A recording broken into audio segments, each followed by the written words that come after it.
Tempat setelah perjalanan yang manusia lalui di dunia ini merupakan sebuah tempat di mana kita akan melalui banyak fase untuk mencapai tujuan akhir berupa surga. Namun, tahukah jamaah, kira-kira seperti apakah perjalanan yang akan manusia lalui di dunia dalam menuju akhirat? Selengkapnya akan kita bahas di Islam Itu Indah. Jamaah, oh jamaah, alhamdulillah. Jamaah! Oh jamaah! Alhamdulillahirrabbilalamin, masih di tema kita pagi hari ini, misteri perjalanan akhirat. Kalau tadi kita sudah sampai di mana, Bu? Masih ingat, Bu? Padang Mahsyar, masih ingat masih. Yang mana? Tadi kan dari dunia, kan alam barzah ke Padang Mahsyar. Lanjutnya apa lagi nih? Yuk kita lanjutin nih. Katanya nanti setelah habis dari Padang Mahsyar, di akhirat akan ada namanya Yaumul Hisab. Penyerahan catatan amal. Nah nih kita penasaran nih kayak gimana sih sebenarnya, seperti apakah proses hisab dan penyerahan catatan amal yang akan kita lalui sebagai manusia di akhirat kelak. Yuk kita kembali minta penjelasannya dari guru kita nih, Ustadz Haji Muhammad Nur Maulana. Tepuk tangan dong Bu Ustadz Maulana, silakan Ustadz. Saya semangat sekali kalau membahas tentang akhirat. Karena di sanalah kita akan tinggal, oke? Jamaah. Saya sudah janjian sama istri saya, nanti kita ketemu dengan rumah yang besar di sorga.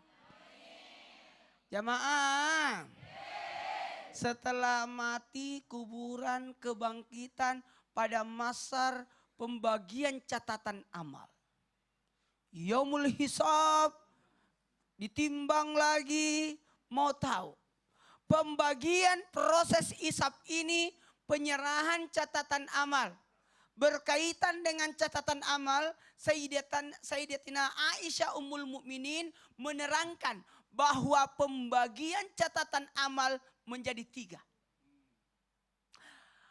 Catatan yang Allah Ta'ala tidak akan pernah mengampuni sama sekali. Ini ada catatan amal, Allah tidak akan ampuni nih. Catatan amal yang pertama.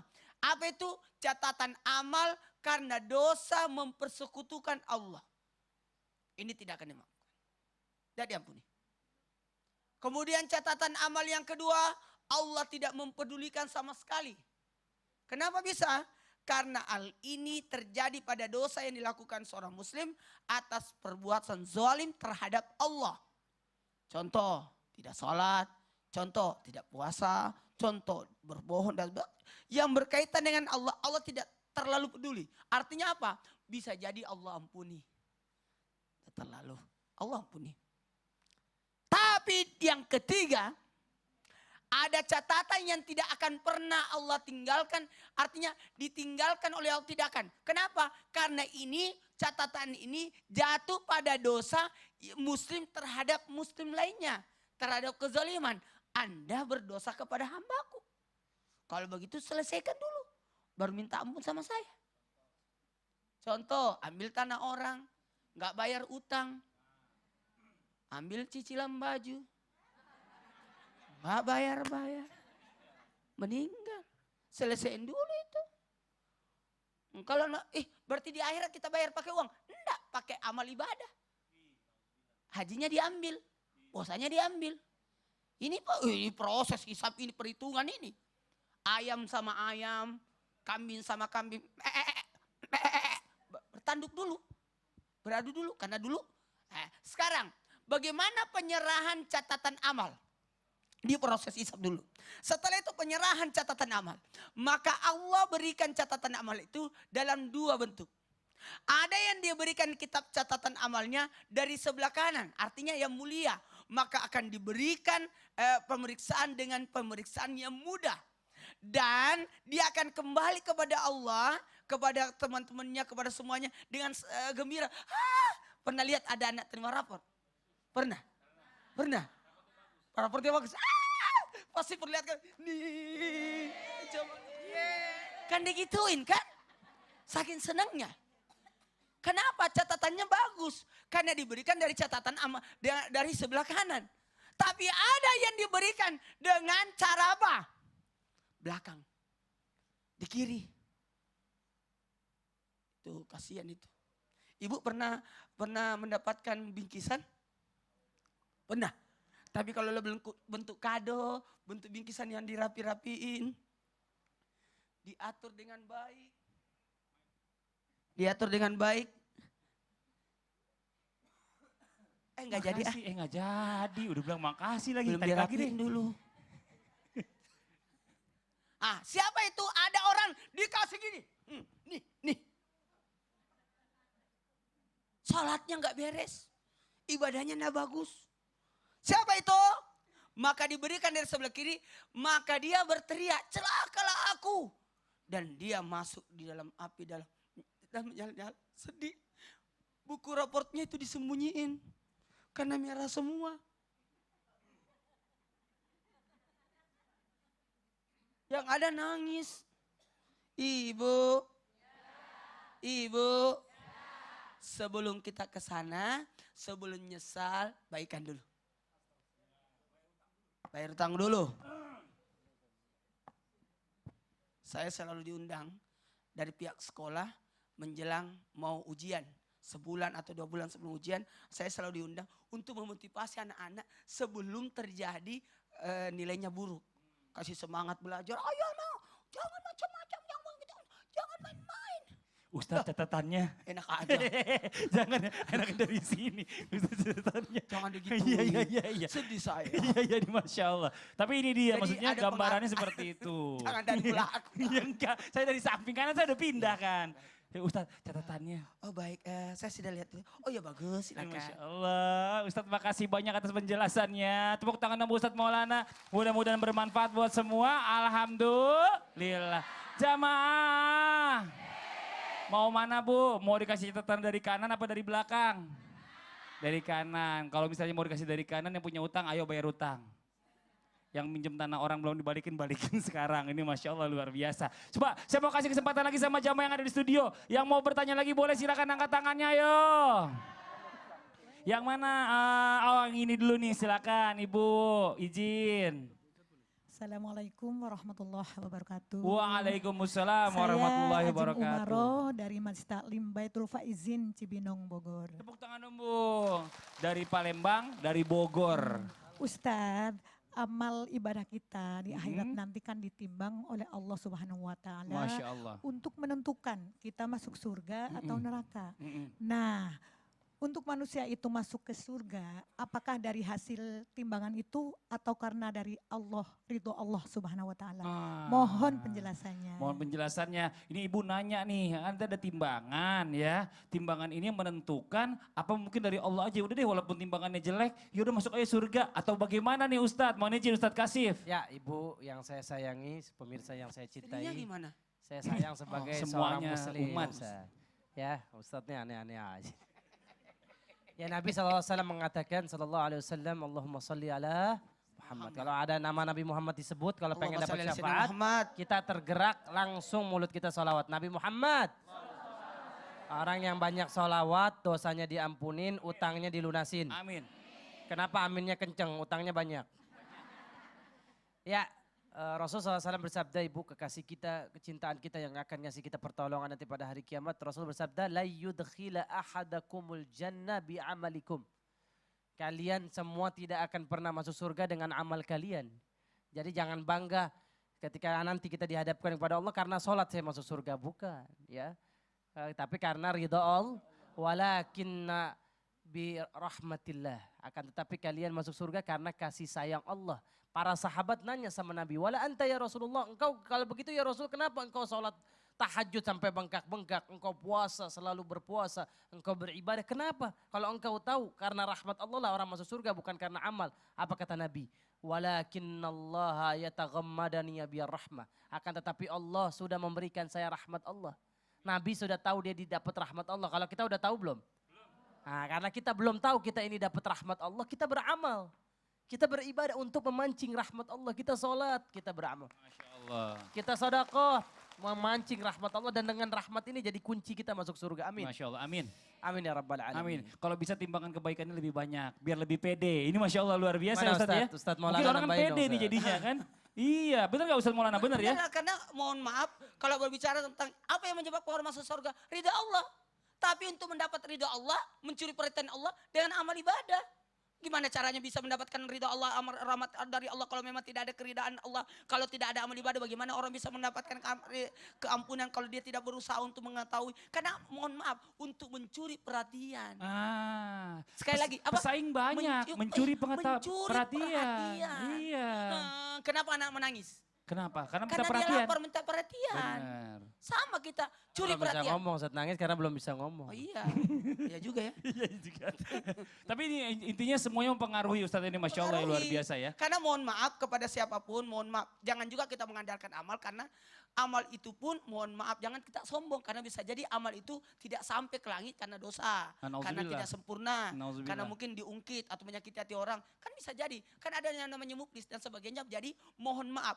Jangan pernah menyia-nyiakan amal ibadah walaupun sedikit. Bisa jadi itu yang menyebabkan masuk surga. Amin ya Allah, Bukankah amin. ada pelacur masuk surga gara-gara memberi minum anjing? Ah iya benar. Betul tidak? Tapi ada wanita ahli ibadah masuk neraka gara-gara kucing. Gak dikasih makan. Enggak dikasih makan, kucingnya diikat. Nauzubillah. Kucing saya di rumah gimana ya? Yang gue udah dikasih orang, Oh, iya. nggak apa-apa lah. Aduh ada yang adopsi. Ibu jelas tuh ibu begitu ya Bu ya. Jadi bicara masalah tentang kita masuk surga karena ridha Allah, oke benar. Tapi tetap kalau bisa kita buat amal kebaikan yang baik supaya timbangannya juga bagus. Jadi Allah kan kecuri perhatiannya sama kita nih Masya Allah. Pesaingnya banyak Bu yang masuk surga nih Bu. Bukan cuma SMA zonasi doang nih atau SMP zonasi nih Masya Allah pesaing yang banyak. Tepuk tangan dong buat ibu dong, ini Masya Allah luar biasa. Ya mudah-mudahan bermanfaat buat semua, alhamdulillah. Jamaah. Tadi kita bicara masalah tentang alam barzah udah, setelah itu kita masuk ke padang mahsyar udah, langsung dihisap. Setelah dihisap kita akan lanjut lagi nih menuju jembatan Sirat. Aduh, kayak gimana nih bentuknya nih? Bagaimana penjelasannya? Bagaimana keadaan orang-orang ketika akan melewati jembatan Sirat ini? Yuk langsung aja kita minta penjelasan kembali dari guru kita, Ustadz Ahmad Khan. Mohon izin waktunya, tepuk tangan buat Ustadz Ahmad Khan. Terima kasih Mas Fadli. Bismillahirrahmanirrahim. Jamaah Islam itu indah yang dirahmati oleh Allah Subhanahu wa taala. Setiap manusia yang diciptakan oleh Allah Subhanahu wa taala akan dipertemukan dengan kematian. Dan setiap orang yang bertemu dengan kematian, maka dia akan melanjutkan perjalanannya menuju perjalanan akhirat yang mana itulah kehidupan yang sesungguhnya. Imma ilal jannah wa imma ilan nar. Apakah dia dapat sorganya Allah ataukah dia mendapat nerakanya Allah Subhanahu wa taala. Dan kita semua akan masuk sorganya Allah Subhanahu wa taala selama ada keimanan di dalam hati kita. Akan tetapi masuk sorganya berbeda-beda. Ada yang masuk sorganya Allah Subhanahu wa taala langsung. Ada yang masuk sorganya Allah Subhanahu wa taala dengan mudah. Ada yang sulit masuknya. Ada juga yang masuk surganya Allah Subhanahu wa taala tapi mampir dulu ke neraka. Nauzubillah min dzalik. Dan kita semua akan melewati yang namanya sirat. Di dalam kitab Jalalaul Afham, syarah kitab Aqidatul Awam yang dikarang oleh Al-Imam Sayyid Ahmad Al-Marzuki yang disyarahkan oleh Al-Muhaddis Al-Marhum Sayyid Ahmad Al-Maliki, Sayyid Muhammad bin Ali bin Abbas Al-Maliki Makkah. Di dalam kitab itu dijelaskan bahwasanya yang dimaksud dengan sirat adalah jisrun mamdudun ala matni jahannam. Adaku minasya'ri wa haddu minasikin. Sesungguhnya sirat adalah jembatan yang terbentang di atas neraka jahanam. Yang lebih tipis daripada satu helai rambut yang dibelah 7 dan lebih tajam daripada pisau ataupun pedang. Dan ini adalah gambaran yang disampaikan oleh baginda Rasul Nabi Muhammad SAW di dalam hadis-hadisnya. Bahwa kita semua akan melewati sirat. Bahkan kata baginda Rasul Nabi Muhammad SAW pada saat dibentangkan sirat di atas neraka jahanam, maka yang pertama melewatinya adalah aku dan umatku, kata Nabi Muhammad SAW. Dan pada saat itu tidak ada seseorang pun yang mampu berbicara ketika di sirat kecuali para nabi dan rasulnya Allah Subhanahu wa taala. Akan tetapi para nabi dan rasulnya Allah, mereka berucap hanyalah doa yang diucapkan. Apa kata mereka? Allahumma salim salim, ya Allah selamatkanlah, ya Allah selamatkanlah. Semua berdoa seperti itu, ya Allah selamatkanlah, ya Allah selamatkanlah. Bahkan di dalam riwayat Imam Bukhari, di dalam hadis diterangkan bahwasanya itu jembatan Sirat yang akan kita lewati nanti, dia punya perjalanan itu 3000 tahun hitungan akhirat. 1000 tahun pertama tanjakan yang begitu tinggi. 1000 tahun kedua berupa jalan yang lurus daratan. Lalu kemudian 1000 tahun ketiga berupa jurang yang begitu curam dan terjal. Dan satu hari di akhirat sama dengan 1000 tahun di dunia. Begitu dahsyat perjalanan melewati Sirat. Lalu kemudian di dalam kitab tersebut diterangkan bahwasanya ada di antara umat-umat yang melewati jembatan Sirat kabarkil khatib. Ada yang mereka itu seperti sambaran kilat. Cus, langsung sampai. Ada juga yang kalamil basar. Seperti kedipan mata. Sekali mengedip langsung sampai. Ada juga yang lewat di Sirat itu, dia berjalan kal jawad al mursalah seperti angin yang berhembus kencang. Wah, ada sound nih cakep nih. Itu angin apa tuh? Ada juga yang ketika lewat jembatan Sirat, yang berjalan pelan-pelan lalu sampai di ujungnya. Ada yang bati asairi, ada yang berjalan tertatih-tatih sampai dia merangkak-rangkak di jembatan Sirat. Ada yang tersambar dengan neraka, dengan apinya, lalu terjatuh ke dalam nerakanya Allah Subhanahu wa taala. Semua tergantung amal ibadahnya semasa di dunia. Dan ketika Sayyidatuna Fatimah Zahra Al-Batul bintu Rasulullah sallallahu alaihi wasallam mau lewat jembatan Sirat, maka malaikat berkumandang, "Gudhu basarakum fa inna Fatimah bintu Muhammad satamuru ala Sirat." Pejamkan mata kalian semua, karena sesungguhnya putri mulia baginda Rasul Nabi Muhammad Sayyidah Fatimah akan melewati jembatan Sirat. Maka semua makhluk yang ada di Sirat pada saat itu, mereka otomatis matanya terpejam. Maka lewatlah Sayyidah Fatimah Zahra Al-Batul seperti sambaran kilat melewati jembatan Sirat. Kenapa demikian? Karena beliau adalah seorang wanita yang tidak mau melihat kepada laki-laki yang bukan mahramnya dan tidak mau dilihat oleh laki-laki yang bukan mahramnya. Dan semua tergantung amal ibadahnya ketika melewati jembatan Sirat. Maka perbanyak amal kebaikan, dekatkan diri kepada Allah Subhanahu wa taala, karena tidak ada satupun manusia yang tidak takut ketika melewati jembatan Sirat. Begitu juga dengan baginda Rasul Nabi Muhammad. Allahu Akbar, Masya Allah. Kebayang Bu ya, Ustadz Ahmad kan jadi tausiah, terus kita mikir kayak gimana kita nanti ya Bu ya. Ibu mau yang mana Bu? Mau yang kayak kilat, apa yang mejem atau yang lama Bu? Apa yang jatuh-jatuh? Yang kilat ya Bu ya, ini Masya Allah. Mudah-mudahan nih buat semua yang lagi menyaksikan Islam itu indah, kita doa sama-sama ya Bu ya. Amin. Dipermudah oleh Allah Subhanahu wa taala untuk melewati jembatan Sirat. Masya Allah, amin amin ya rabbal alamin. Jazakallah khair, makasih banyak Ustaz Ahmad Khan. Mudah-mudahan bermanfaat buat Amin. semua. Alhamdulillah. Jamaah. Yeah. Aduh, bener-bener ngeri ya Bu ya. Ternyata perjalanannya panjang banget, jembatan Sirat aja sampai 3000 tahun. Saya pikir cuma sebentar, ini Masya Allah nih ilmunya hari ini luar biasa. Nah sekarang kita lanjut lagi, yang di studio yang mau nanya lagi boleh silakan angkat tangannya, yo silakan. Sebentar, oh yang ini gantian. Oh Ibu boleh pinjem mic-nya, boleh, maaf. Iya silakan punten Ibu. Bismillahirrahmanirrahim. Assalamualaikum warahmatullahi wabarakatuh. Waalaikumsalam warahmatullahi wabarakatuh. Saya Ibu Aan dari Majlis Talim Baitul Faizin, Kabupaten Bogor. Tadi Ustadz telah menerangkan kepada kita semua tentang perjalanan hidup manusia setelah kematian, kemudian akan melewati yang dikatakan jembatan Sirat. Maka saya ingin bertanya Pak Ustadz, mohon penjelasannya, amalan apa saja yang dapat kita lakukan untuk untuk bisa melewati jembatan Sirat itu dengan secepat kilat yang telah Pak Ustadz katakan. Amin. Mohon penjelasannya. Wabillahi taufiq wal hidayah. Wassalamualaikum warahmatullahi wabarakatuh. Waalaikumsalam warahmatullahi wabarakatuh. Bagus nih Ibu nih, pinter luar biasa nih. Dia tanya Ustadz nih, gimana amalannya nih, amalan apa nih Ustadz Maulana yang bisa bikin kita secepat kilat atau mungkin pejaman kedipan mata udah sampai. Saya mau tanya jamaah termasuk yang di rumah. Mau jalan cepat? Mau jalan cepat? Lakukan 3 hal. Yang pertama, hilangkan hambatan. Yang kedua, latihan. Yang ketiga, butuh pendorong. butuh pendorong. Kalau kendaraan bensin dan sebagainya. Mohon izin, saya mulai dari awal. Mau cepat jalannya? Mau. Bebaskan hambatan dengan perbanyak bertaubat. Karena yang menghalangi orang untuk cepat karena dosa. Anak yang durhaka sama orang tua, ada pengait yang narik dia. Orang yang bermasalah akan susah jalannya. Maka bebaskan hambatan lewat banyak bertobat. Yang kedua, mau cepat? Banyakin latihan. Memang ada latihan di dunia, kita bikin tali baru lewat? Tidak. Banyakkan latihan, banyak-banyak berjalan menuju ke masjid.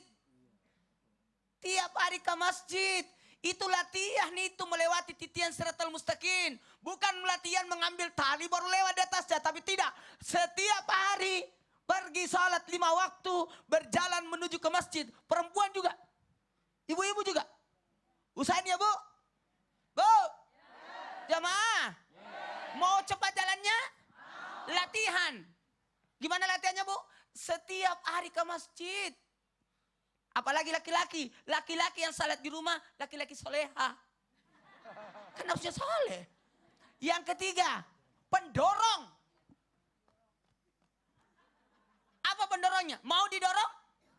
Banyak membantu orang. Orang yang banyak membantu orang, banyak bersedekah, banyak berbuat kebaikan, banyak menolong orang, banyak menjaga orang, banyak menyelamatkan orang. Insya Allah itu jadi pendorong untuk lebih cepat masuk ke surga. Lewat titian siratal. Aduh Masya Allah. Jadi amalan-amalannya seperti itu tadi ya. Jadi banyak banget yang harus kita persiapkan nih supaya kita bisa jalan secepat kilat atau mungkin secepat kedipan mata nih. Masya Allah Ibu, makasih banyak. Jazakillah khairan, pertanyaannya bagus banget. Mudah-mudahan bermanfaat buat semua. Alhamdulillah. Jamaah. Ada tadi pembahasan guru-guru kita yang bikin saya agak tertarik untuk membahasnya lagi nih. Tadi katanya banyak juga orang yang sebelum masuk ke surga ada yang mampir dulu. Mampir dulu kemana Bu? Ke neraka. Ya Allah ngomongnya udah serem-serem amat ya Bu ya, takut-takut bener. Katanya ada penghuni surga yang sebelumnya mampir dulu neraka. Nah saya pengen tahu nih golongan-golongan orang yang seperti apa nih. Yang dari neraka bisa masuk ke dalam surganya Allah. Yuk kita minta penjelasan kembali dari guru kita Ustadz Kasif Hir. Mohon izin waktunya silakan. Tepuk tangan Bu Ustadz Kasif. Jangan ditepuk tanganin Bu, emang saya burung apa? Ya, pemirsa yang saya muliakan, yang saya hormati. Adakah orang Islam yang masuk neraka dulu sebelum masuk surga? Jawabannya ada. Di antaranya siapa? Mereka yang tadi dijelaskan oleh guru kita Ustadz Maulana yang tidak melaksanakan sholat 5 waktu. Itu orang yang tidak melaksanakan sholat 5 waktu, kalau dia tidak melakukan sholatnya karena memang males-malesan, karena memang dia mengabaikan kewajiban sholat, maka para ulama bilang dia bisa kena azab di neraka. Allah Subhanahu wa taala berfirman, "Masalakakum fi saqor?" Menanyakan penghuni neraka. Padahal Allah Maha tahu, tapi ini pelajaran buat kita yang masih hidup. Wahai penghuni neraka, kenapa engkau bisa masuk neraka? Namanya neraka sakor. Ini neraka yang dipersiapkan Allah bagi mereka yang enggak sholat. Apa kata jawaban penghuni neraka itu? Qalu lam naku minal musallin. Ya Allah, dulu kami waktu hidup di dunia, Islamnya cuma KTP. Islamnya cuma pas mau nikah. Ya, setelah menjalani kehidupan, cuma Islam KTP, kagak sholat. Makanya saya di neraka sakor. Na'udzubillah min zalik. Panggilan azan, hayya ala sholat, sholat. Karena Allah menyuruh kita untuk dapat kebahagiaan di hari kiamat, yaitu surga. Sholat susah apa gampang sih? Gampang, sholat coba 5 menit subuh. 5 kali 5 berapa? 25 menit, 30 menit. Satu hari Allah kasih 24 jam. Cuma setengah jam menghadap Allah. Kita kalau disuruh bos kita datang, kita langsung sami'na wa ata'na. Padahal bos kita ngasih gaji sebulan sekali. Allah ngasih gaji sama kita, lihat. Mata, mana yang lebih mahal, gaji apa mata? Mana yang lebih mahal? Ustadz, saya dikasih bos saya mobil, makanya saya harus rajin pergi ke kantor. Saya harus rajin pergi ke tempat kerjaan saya. Mana yang lebih mahal, mobil yang dikasih bos apa kaki yang dikasih Allah? Mau nggak kakinya diganti mobil? Mobil Alphard Bu, nggak mau. Tuh, ketika kita sadar ini akan menyelamatkan hari kiamat kita.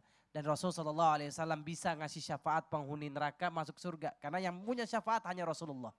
Dan siapa yang nanti bakal dapat hari kiamat dapat syafaat? Aksarun nasi solatan alayya. Orang yang paling banyak solawat sama Nabi. Nanti hari kiamat kalau kita mungkin na'udzubillah jangan sampai mereka dimasukkan ke neraka dengan syafaatnya Nabi. Kalau banyak solawat nanti Nabi nyelamatin kita, minta tolong sama Allah. Yuk sama-sama kita solawat biar dapat syafaat Rasulullah. Ya Nabi salam alaika. Ya Rasul salam. Salam alaika ya Habib. Alaika salawat. Alaika. Ada sahabat Nabi namanya Ubay bin Ka'ab. Ubay bin Ka'ab ini orang yang paling banyak solawat sama Nabi. Sampai dia datang ke Nabi, ya Rasulullah, kam aj'al salati alaika. Berapa sih jumlah solawat kepada engkau? Nabi ditanya begitu, solawat ada berapa bu? 100, 1000 apa 10.000? Ini dia nanya sama Nabi, sana begitu cintanya dia sama Nabi, dia selalu solawat. Nabi balikin nanya, ma syi'ta fa in zitta fahuwa khair. Ubay, yang namanya solawat sama saya nggak terbatas, makin banyak makin bagus. Akhirnya apa kata Ubay bin Ka'ab? Idzan aj'alu kulla salati alaika. Idzan aj'alu kulla du'ai salatan alaika. Kalau begitu wahai Rasul, kekasih Allah, setiap doa saya nggak akan minta untuk saya. Setiap doa saya nggak akan minta untuk anak saya. Saya kalau doa nggak minta duit. Saya kalau doa nggak minta kerjaan, yang saya minta agar Allah mengirimkan salawat untukmu. Apa jawaban Nabi Muhammad SAW kepada Ubay? Dipeluk Ubay bin Ka'ab dengan penuh kehangatan dan cinta. Rasulullah bisikin di telinganya Ubay bin Ka'ab, idzan Ubay tughfaru dzambuk wa tuhfa hammuk wa tuqda hajatuk. Kalau engkau selalu salawat sama aku sebanyak-banyaknya, kata Nabi Muhammad SAW, maka semua dosamu diampunin. Amin. Syarat kita masuk surga itu dosa diampunin. Syarat supaya kita terbebas dari api neraka, dosa diampu. Kalau banyak salawat, dosa diampunin. Kemudian yang kedua apa tuh? Fahammuk. Kegelisahan hati Allah cabut. Orang yang banyak salawat hatinya bahagia. Orang yang banyak salawat hatinya gak bakal sedih. Orang yang banyak salawat hatinya gak akan khawatir. Kenapa? Nanti bersama Rasul di surga, amin. Dan orang yang banyak salawat tuqda hajatuhu. Semua hajat-hajat dia dimudahkan Allah. Pengen anak soleh, salawat. Pengen utang lunas, salawat. Pengen suami soleh, salawat. Pengen seluruh keluarga kita masuk surga, salawat. Semua hajat-hajat kita dimudahkan Allah, dan syafaat inilah yang kita nanti-nanti untuk menyelamatkan kita pada hari kiamat, dan itu hanya ada di sisi dari Rasulullah SAW. Kenapa? Karena Allah mencintai Nabi Muhammad. Saking cintanya Allah sama Nabi Muhammad, Allah bersalawat kepada Nabi Muhammad. Innallaha wa malaikatahu yusallu. Allah bersalawat saking cintanya Rasul. Saking cintanya Allah kepada Nabi kita Muhammad Masya Allah. SAW. Jadi orang-orang yang diangkat dari neraka itu orang-orang yang mendapatkan syafaat dari Rasulullah salah satunya. Ini Masya Allah luar biasa ya. Karena apa-apa yang sudah sering dilakukan salawat ini mengampunkan dosa-dosanya. Jadi masih ada imannya dia, diangkat jadi dibawa ke surganya Allah. Betul Jadi, Ustaz Fadli. Masya Allah. Jazakallah khair. Terima kasih banyak Ustaz Kasih Fir. Mudah-mudahan bermanfaat buat semua. Alhamdulillah. Jamaah. Masih mau lanjut Bu? Ini setelah ini nanti kita akan mendengarkan kembali tausiah dari guru-guru kita. Karena yang paling penting ini nih, ada amalan dan doa yang mustajab supaya kita bisa lancar ke surganya Allah. Mau tahu Bu? Mau tahu aja, mau tahu banget. Kalau mau tahu aja jangan jangan pindah-pindah channel ya Bu ya. Tetap di Islam itu Indah, siapkan catatannya. Jamaah. Oh jamaah. Alhamdulillah.